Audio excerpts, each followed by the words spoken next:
Hello, everybody. This is Psychic with another story video, or I guess it's like multiple stories because I'm going to be telling you guys some good old fashioned Christmas stories that happened to me. And yeah, this is kind of like a Christmas special because I'm doing this for Christmas, but yeah, it'll be fun. It'll be fine. So, there are a couple funny Christmas stories from my childhood that I'm going to share, and this first one is pretty funny in itself. So let's set the scene. I am like 5 or 4, so I'm very, very young psychic. And, little kids, they're not the, most well behaved. So we were in a store, and I was throwing a temper tantrum because I actually don't know why I was throwing a temper tantrum. My parents might know, but it was over 10 years ago. So it was a long, long time ago. So I'm like screaming on the floor, and my dad's like, okay, you know what, fam, I'm done with this. So he takes out his phone, he goes to his brother, and he messages and he changes my brother's contact info, not my brother, his brother's contact info to Santa Claus, and he types in, hey, Psychic's been very misbehaving. Make sure he gets no presents this year at all. And then he doesn't send it. So he's like, hey, Psychic, come here. So I get up, I look at it, and he shows me it. And I read it, and I'm like, well, okay, fine, you win. I'll stop. I hold no emotional attachment to this tantrum. I care about presents though, so I'll stop. And I just like instantly stop. And my sister's like, and my sister's like 2 years older than me, so like 6 or 7. She's like, hey, can I see? So my dad's like, oh sure, here you go. Why do you want to see this? She's like, I just want to do. So she sees it. She looks at it. She looks at me. She looks back. And she hits send. Now, I see that she hits send, so I'm about to like absolutely freak out. Because, I want those presents. I want that fun Christmas day. So, my dad, he has many options to diffuse the situation. He can, like, be like, oh, I'll send up a follow up text that it's okay, I didn't mean to send that. He could have been like, yelled at my sister, like, why would you do that? You weren't supposed to do that. And, like, there's so many things he could have done. Instead, my dad turns to my sister and he goes, oh, you just ruined Psychic's Christmas. And me and my sister, we both start bawling because I think my Christmas is ruined. She thinks that she ruined my Christmas so that she won't get a Christmas now. And it's just a mess. So we're in the middle of a store, two kids crying on the ground, and my mom walks in and she's just like, what did you do?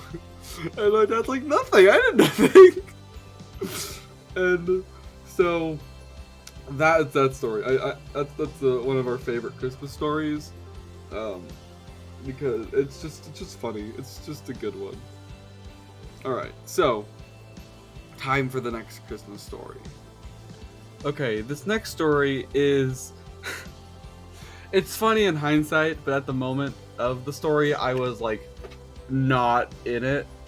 So this is the story of how I almost got murdered at Christmas, and that's not even a joke. So to set the background, so I have a pretty big family. My dad has 3 brothers, and they each have like 2 kids now. So I have like 6 cousins, and so basically every year we either go to my grandpa's for Thanksgiving or for Christmas. It's every other year. So like one year we'll go for Thanksgiving, the next year we'll go for Christmas. Then back and forth, and it's fun. It's fun. I like seeing my family, but they almost killed me this year. Well, not this year, but the year this happened. So this was probably 4 or 5 years ago, I want to say. Anyway, so the characters for the story is my cousin named, we're gonna call her B.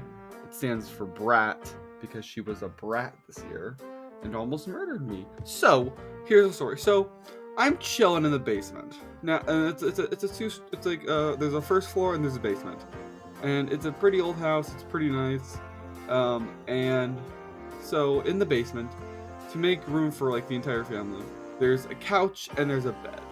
Now the couch is sitting, you know, against the wall in the corner. So there's a back corner and there's a couch, and it's facing towards the bed, which is horizontal next to it. And there's a little bit of a gap in between the couch and the bed against the wall, and that's important. So I'm chilling there, and my cousin comes down like, "Hey, psychic." And I'm like, "What do you want?" And she was like, "Nothing." And then she just something that's annoying. And then I think like I'm playing a game, like a DS or a Switch or something. I don't remember which year this was, but I'm playing a game, and she takes it out of my hand and throws it on the bed next to me, like, "Hey!" And I try to grab it, and I fall into the little gap in between the couch and the bed, and I am pinned. I am stuck. And this is where I was like, oh, you know, claustrophobia is a thing. I figured that out. And I was like, I can't move. I'm freaking out. And then my cousin has the great idea. And granted, she's like, let's see here. She's like 5 or 6, maybe 7, maybe 8. One of those very young ages where you're very stupid. She's like, you know what would be a great idea? If I take this pillow and I hold it over your face. So she grabs a pillow and she's holding it over my face, and I'm like screaming like, "Mom, help! Mom!" Because they're all upstairs like, "Dad, help! Somebody freaking help me!" And I'm like, I'm going to die here. This is it. This is the end of Psychic. Never hit 1,000,000 subs. F in the chat. So I'm like screaming, and I eventually like can get my leg up and I kick her. So she runs upstairs crying, and someone finally comes downstairs and helps me out of the little trap I was in. And I was like, "Why weren't you helping me earlier?" And I was like, I thought it was just a joke. I was like, "I was screaming for help, you idiot!" So yeah, my cousin didn't get in trouble for almost killing me. And now I will hold that story over her head forever and ever. So yeah.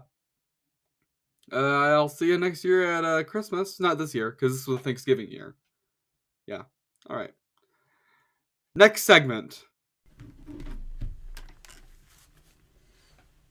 Hey guys, Psychic here, again, in poor light. Actually, let me fix that real quick. Hi guys, I'm back. This is one part of the Christmas video I'm making. And I've already lost the thing I need. One moment. Where did I put it? Where? Oh, here it is. Just over here. Alright, so I figured out something with my stocking from the stocking video a couple like weeks or two ago.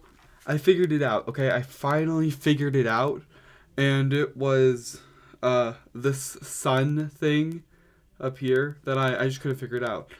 It's the dark rooms table, and there's 4 little things sticking out because it's a sun. Or not a sun, it's because it's us sitting on a table. And I was like, oh yeah, that's what I did. I mean, there's a lot of dark rooms reference, like there's another better dark rooms table. The whole stockings with the dark rooms initials. Yeah. So that's just a quick follow-up to the video about you know, just how I advertise my channel. So that's pretty much all there is to that. So back to the other parts of the video.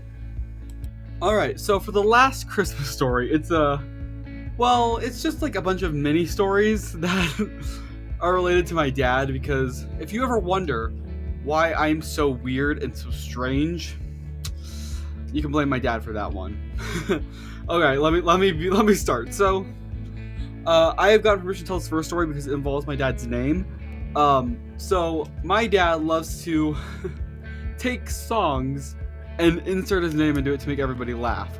So my dad's name is Damon, and he so at church there's this one song that goes In Excelsis Deo, but my dad always changed it to Damo, and so whenever that song comes on like on the radio or at church, my family always laughs because we always remember how stupid it is.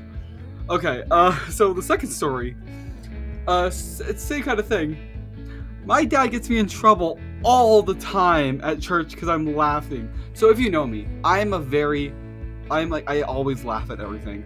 Like, it can be something super stupid and I'll like die laughing, even when it's not funny at all. So, just last night I got in trouble because my dad was like trying to poke me, and then like he poked me like the tap on the shoulder, and then he like face forward and have like a deadpan face, look over and be like what's up? And I don't know why it's funny, but it just is.